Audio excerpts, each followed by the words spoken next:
So I'm on baby watch here at Iron Mountain Farm. I have my camera set up to the barn here so that I can see what's going on out there. But there are lots of other things to do in the springtime too that I need to get done. So today I'm working on getting our seedlings started. So I'm going to show you what I have here. I have this all set up to start planting.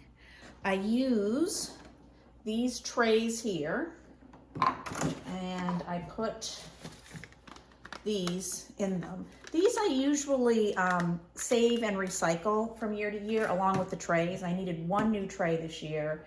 And then when I looked down in my greenhouse, I think I threw those out last year because they are thin and they do get broken down. So I did have to replace those. But other than that, a lot of what I use, I save and replace. And then these lids here that fit on top of the trays. So let me show you some of the seeds that we plant or that we start. Our garden is it's quite large.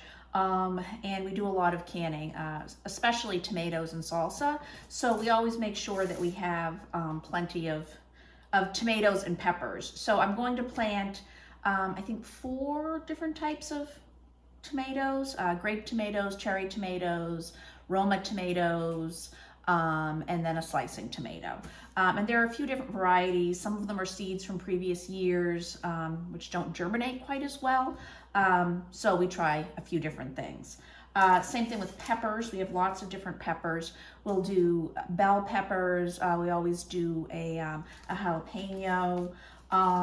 Additionally, we'll do, we've got banana peppers, and then a couple different types of hot peppers, because like I said, we can salsa every year. Basil, we do an entire bed of basil and then preserve that for the winter too. We use that lasts us a year once we process it and freeze it. So, and then we have a few things that we do. I'm trying artichokes again. I tried them last year. They were a failure, but I really, really want them to work. So I'm gonna try it again. And tomatillos, we have done tomatillos in the past, and we decided we wanted them for our salsa this year. So I'm gonna do those again. And then leeks, we have done leeks in the past. We didn't do them last year, but we did them in a previous season, and they did very well in our garden. So we're gonna do some more of those again this year too. These are just the things that we're starting in advance, that we're starting in seeds in the greenhouse. Everything else we'll plant directly as we get closer to planting time.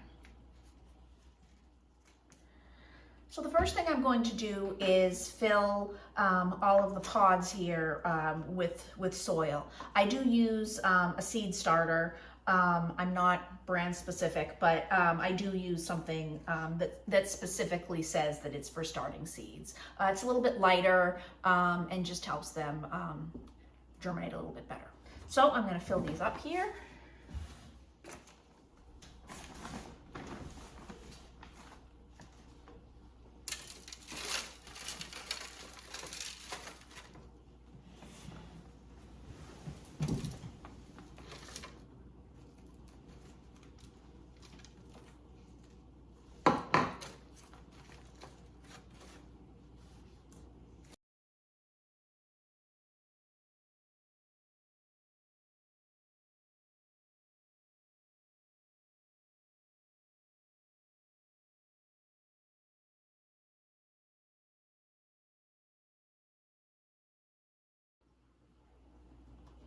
Okay, so I have the pods all filled with the soil, and now I'm just going to put the seeds into them. I'll start here. These are the cherry tomatoes, which are sticking to the end of it here. So I want to put about 2 or 3. So these are older. So I definitely want to put at least 2 or 3 seeds in each pod. And then just kind of push them. You don't want to push them very deep into the soil, probably about 1/4 of an inch or so. Just couple seeds in each pot. If the seeds are older, then it's usually better to put a few more, just because the germination rate will be lower. The germination is when the seed sprouts. So you tend to get not quite as high a rate with older seeds. But you should still try them, because you have them. You just should start a few more.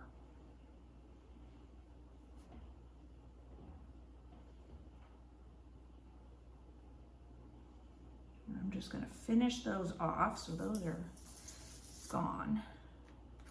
And make sure everything's covered. So those are the cherry tomatoes.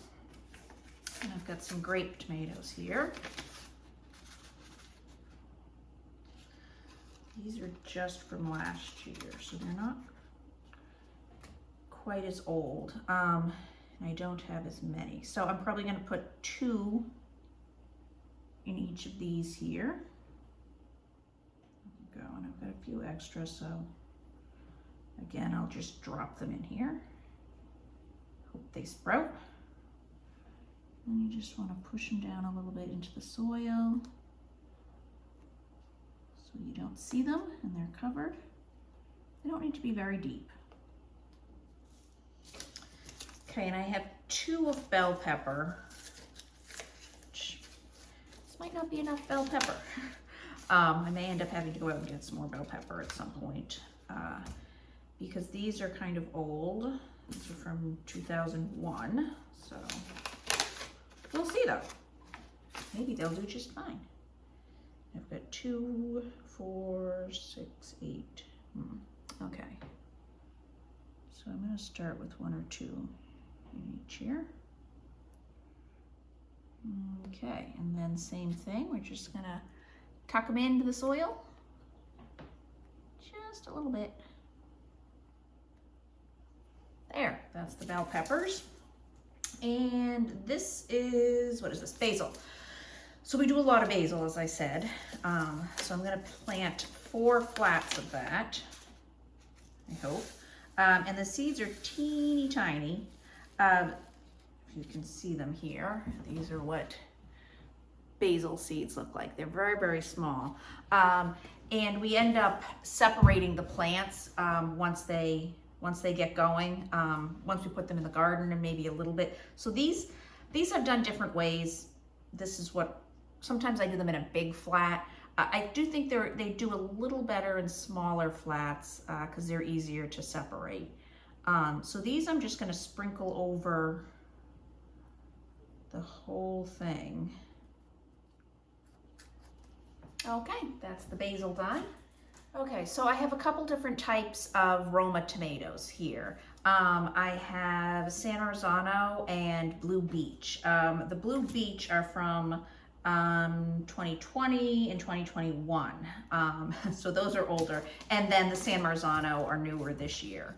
So tomato seeds you should recognize because they look just like the seeds that you find inside of a tomato.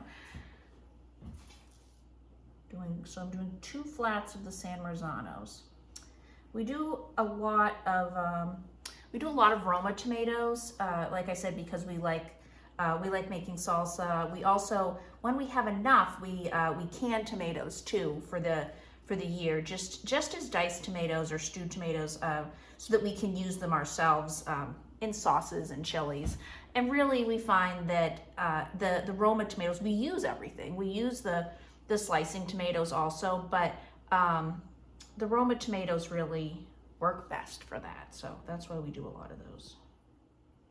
Usually aim to have about 36 tomato plants each year.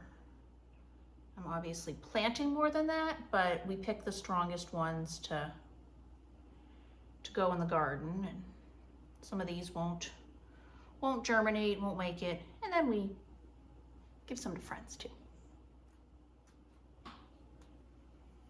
There, that's the artichokes, and that's the last of them. The next step is to bring them down to our greenhouse, and that's what I'm going to show you next. So I'm downstairs in my basement in front of my greenhouse. My husband built this for me when we started our garden several years ago.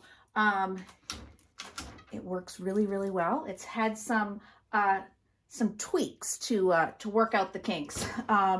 We ended up putting plastic on it. We had first just started more with a table with the heat lamp, but we have a cat. We have 2 cats.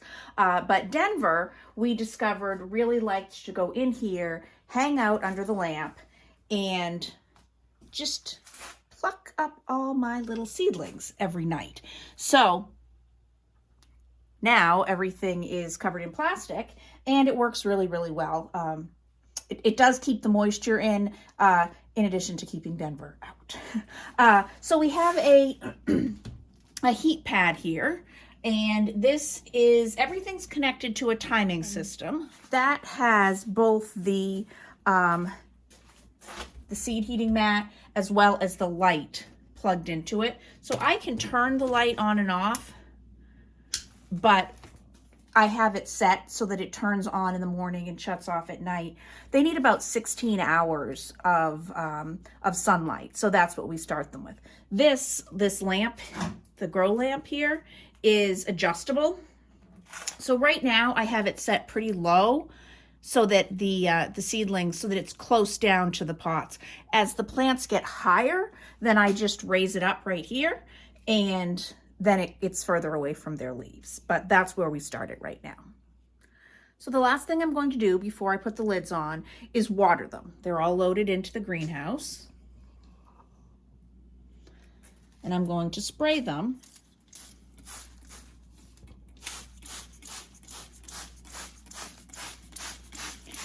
You want to mist them pretty heavily so that the soil's wet all the way down to the seeds. So it does take quite a bit of water, especially at the beginning. And the heat, the grow light does produce heat, and they're sitting on heat, so they do dry out more quickly too. There we go. The lids are on. They're all closed up and they're under the grow light. The lids are important for keeping the humidity and the moisture in. It helps with the seed germination. It also helps once the seeds come up. They're very, very tender, and if they get too much air on them, it will kill them almost immediately.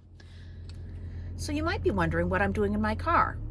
Well, we have enough land for a garden, but we don't have enough sun for a garden. So about 10 years ago, when our really, really close family friends moved to town, then they had enough land, and more importantly, they had enough sun for a vegetable garden. So we have a cooperative garden that's shared between our 2 families. We do all the gardening together. We do all the work for it together. We have gardening weekends in the spring and throughout the summer, harvesting weekends in the fall. And then we also do all of our canning together too. And then split everything between us. It makes gardening a lot more fun to have someone there with you to do all the hard work, and to have someone pulling weeds by your side. So it's really worked well for us. And our garden supplies food for 10 people. So, but I'm going to drive over there and show you what it looks like. It's just a short drive. I walk it a lot in the summer. It's about 9/10 of a mile. So here I am in our garden. You can see it behind me, covered in snow. It certainly doesn't look like a time when we would want to start planting, but this is when we like to do it. Here we plant our garden on Memorial Day weekend. The 2 families get together, we spend the weekend getting the garden ready, putting stuff in, and then we barbecue. But right now, today, it's about 51 degrees. Nice, it's a nice day for early March. Sunny, very windy, and everything is covered in snow.